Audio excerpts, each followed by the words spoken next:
I learned early on that if you put down one foot and then another, or one shingle and another shingle and another shingle, pretty soon you can cover the ground and you have a roof over a building.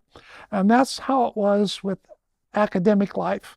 I found one project and another project and it covered another and then built upon another. And that has sort of been the way my professional career has evolved.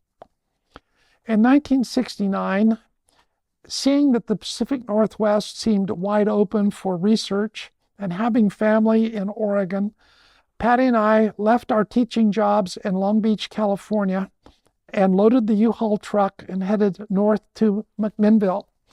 I had taken an appointment as an assistant professor at Linfield College, and Patty became a music teacher at Dundee and Central Schools in Dundee and Newberg, Oregon.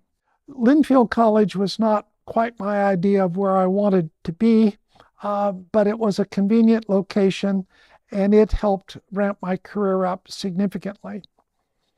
During that period, between 1967 and 1970, I was serving on the Study Commission on Denominational Structure to reshape the whole polity of the American Baptist churches in the United States.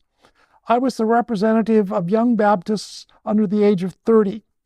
I served on a commission with nearly 20 theologians, scholars, lay people, and church leaders from all over the U.S. And during that 3-year period, I probably made 25 to 30 trips, either to Valley Forge, Philadelphia, or Chicago for meetings. I came to understand very early in my career then a process of group decision-making and conflict resolution.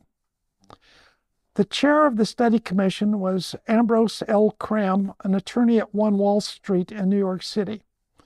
Ambrose, who was my father's age, and I became very close friends. In the Thanksgiving of 1970, when we were living in McMinnville, Ambrose said to me that fall, "You and your wife seem to really like living in Oregon.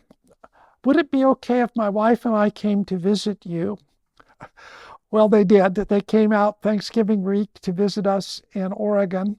Ambrose retired from his law firm. His wife left her job at a college in New York, and they both joined the faculty and staff at Linfield College.